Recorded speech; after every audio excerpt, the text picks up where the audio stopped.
Now this is the second video of Rolle's theorem. Now in the last video we have discussed our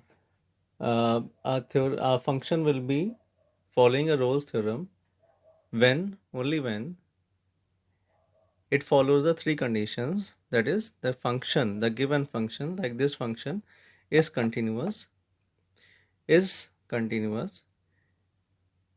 the closed interval will be given to you. Means you have to prove this function is continuous, following the Rolle's theorem in this range or not. So first see directly this is a polynomial, so we can write directly that this function is continuous in this closed interval by making this bracket, and there is a number for this.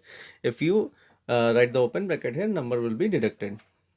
Second, this is derivable also. Directly we can write continuous and derivable because this is a polynomial function. No need to consider anything else. Third thing was we have to prove is FA equals to FB. FA equals to, what is A? A is the first number and B is the second number. Means in this range -2, the function will be somewhat like this. So if you plot this function on the graph paper, the function will almost be like this only.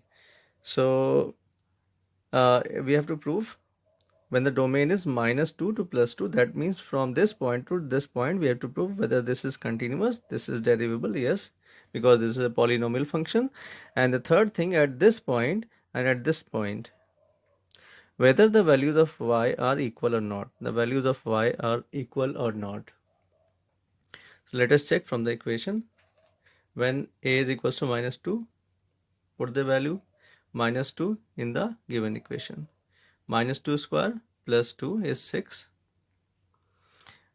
Now put the value, the second point, whatever second point is given to you, that will be b. So put the value of b in place of x, that is 2 square plus 2. This is again 6. The third condition is proved.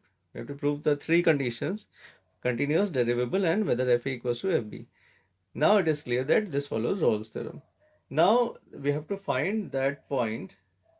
We have to find that point where f dash c equals 0. Means we have to find that point where this graph is turning and where this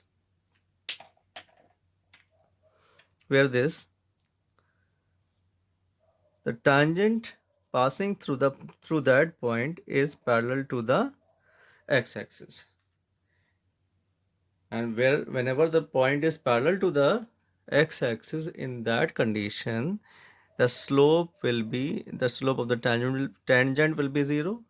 And how to find the slope in case of differentiation? Find the differentiated value, and that should be equals to, means whenever we find the differentiation of any function, that gives the slope of the equation, and if it is parallel to the x-axis, the differentiated value should be equals to 0. So differentiate this value x square plus 2.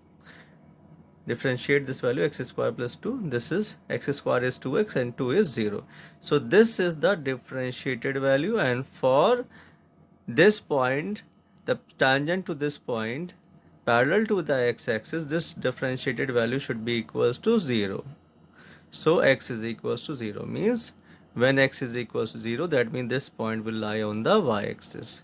If you are asked to find that exact coordinate of the point where this tangent is parallel to the x-axis, take out the value of y. The function is equals to y, so y is equals to x square plus 2. Put the value of x, we get this value, and it means 0, 2 is that point from where we draw when we draw the tangent is parallel to the x-axis. And I made these graphs. Means whenever any function is required to prove Rolle's theorem, in that case the function will be like this, like this, like this, like this. Why this function is reversing, means coming back in the same direction, only then in that case the third condition is satisfied. FA will be equals to FB when this returns back in the same direction, goes back in the same direction, or moves like this. At this C and D, the value of y is equal. Take this graph. At A, y is 0. At this point B, y is 0. So y should be means FA will be equals to FB only when the graph reverses. This is for general knowledge only. This will not be required.